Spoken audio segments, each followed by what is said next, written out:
జోడి ఆంజనేయ స్వామివార్లను శివలింగ దర్శనాలను చేసుకున్న భక్తులు ఇదే ఆలయ ప్రాంగణంలో కొలువైన ఇతర దేవీ దేవతలను కూడా సందర్శించుకుంటారు. సరస్వతీదేవి వీణాపాణిగా, ఇళ్లలో ఓ పవిత్ర చెట్టుగా కానవచ్చే తులసీమాత విగ్రహమూర్తిగా, ఆదిత్యాయ సోమాయ మంగళ బుధ గురు శుక్ర శని రాహుకేతులు ఓ నవగ్రహ మంటపంగా భక్తులకు దర్శనమిస్తాయి. ఈ ఆలయానికి నైరుతి భాగంలో శ్రీ జ్ఞాన సరస్వతీమాత మందిరం నెలకొని ఉంది.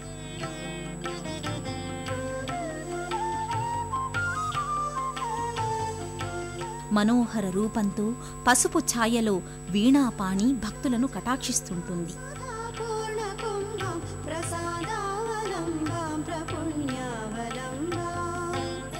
బుద్ధి, ప్రతిభ, ఆలోచన, మేధ, ధారణ, స్మృతి, ప్రజ్ఞ మొదలైన మేధోశక్తులను అమ్మవారు కోరిన వెంటనే భక్తులకు ప్రసాదిస్తుంది.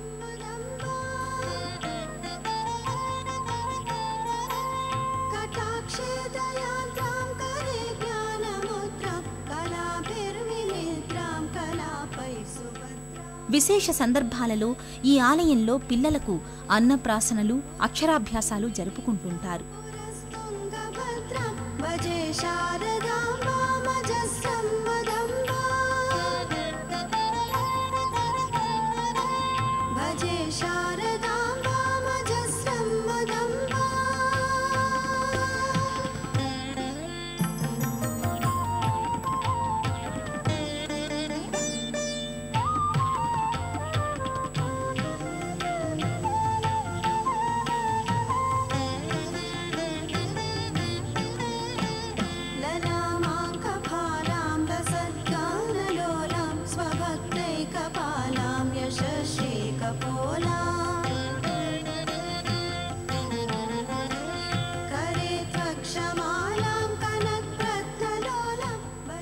సరస్వతి అమ్మవారికి సమీపాని తులసీమాత మందిరం ఉంది. ఈ 4 కాళ్ల మండపంలో తులసీమాత విగ్రహ రూపంలో కనిపిస్తుంటుంది. సాధారణంగా ఏ ఆలయంలోనైనా తులసీమాత మొక్క రూపంలో కనిపిస్తుంది. కానీ ఇక్కడ విగ్రహ రూపంలో భక్తులకు విశేషంగా దర్శనమిస్తుంటుంది. ఈ ఆలయంలో ధ్వజస్తంభానికి సమీపానే నవగ్రహ మంటపం నెలకొని ఉంది.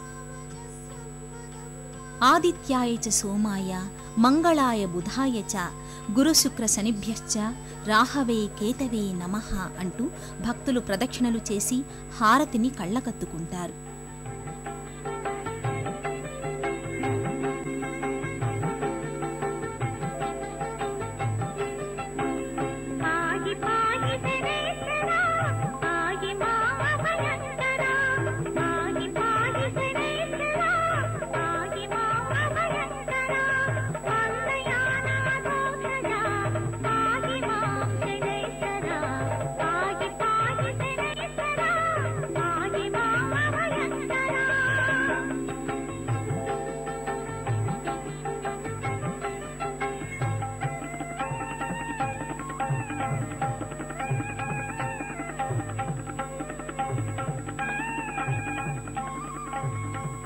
అగ్రహారంలోని శ్రీ జోడి ఆంజనేయ స్వామి సన్నిధి చేరిన భక్తులకు సకల మనోభీష్టాలు నెరవేరుతాయని భక్తుల విశ్వాసం.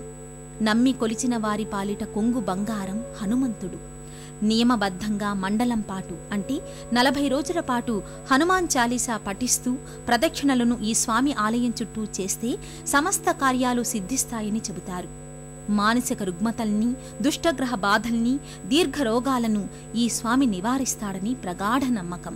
ప్రతి శనివారం, మంగళవారాలలో స్వామికి ఇక్కడ ప్రత్యేక పూజల్ని నిర్వహిస్తారు. హనుమ జయంతి వేడుకలను ఇక్కడ ఘనంగా నిర్వహిస్తారు. అలాగే శ్రీరామనవమి ఉత్సవాలకు విశేషంగా భక్తులు ఇక్కడికి తరలివస్తారు. భూత ప్రేత పిశాచాలను పారద్రోలే పవనసుతుడు ఆంజనేయుడు. ఆ స్వామి భగవత్తత్వ విజ్ఞానానికి, ఆధ్యాత్మిక సేవలకు నిదర్శనంగా ఉన్న ఈ అగ్రహారం శ్రీ జోడి ఆంజనేయ స్వామి వారి దర్శనం సర్వమంగళకరం, శుభకరం. ప్రాప్తం ఉన్న భక్తులకే శ్రీ జోడి ఆంజనేయ స్వామి వార్ల దర్శనం కలుగుతుంది. సర్వే జనా సుఖినో భవంతు.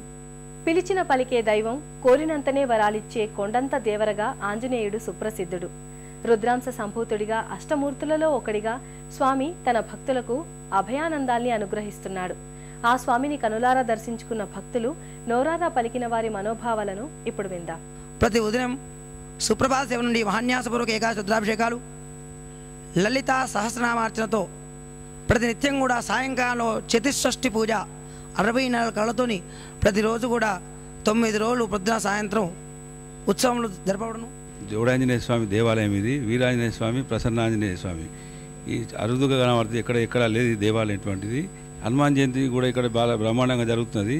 హనుమాన్ జయంతి నాడు కూడా ఒక 20,000 జనం వస్తుంది ఇక్కడికి. అందరికీ అన్నదాన కార్యక్రమం అన్నీ జరుగుతాయి ఇక్కడ. గర్భాలయం లోపల 2 విగ్రహాలు అనేటటువంటి శిలా విగ్రహాలు, ఆంజనేయ స్వామి విగ్రహాలు ఎక్కడ కూడా కనబడవు మనకు. ఈ ఆలయం లోపల ఈ 2 విగ్రహాలు మనం చూడడం జరుగుతుంది. అంతేకాకుండా ఈ ఆలయం లోపల ఉపాలయాలు కూడా 2 ఉన్నవి. ఒకటి సరస్వతి మాత ఆలయము, రెండోది తులసి మాత ఆలయం. సంవత్సరానికి ఒకసారి మేము ఇక్కడికి వస్తాము. ఏ మొక్కుతే అది తప్పకుండా మాకు జరుగుతుంది. శూరత్వానికి ప్రతీక, ధీరత్వానికి ప్రతినిధి ఆంజనేయుడు. కేసరి అంజనలకు శివానుగ్రహంతో జన్మించిన అగ్నివాయువుల వరపుత్రుడే హనుమంతుడు. హనుమత్ సేవకులకు ఏ భయాలు, బాధలు, చీడపీడలు అంటకుండా నిరంతర అభయాన్ని ప్రసాదించాలని కోరుకుందాం. మరో తీర్థయాత్రలో మరో క్షేత్ర దర్శనంతో మళ్ళీ కలుద్దాం. అంతవరకు సెలవు. నమస్కారం.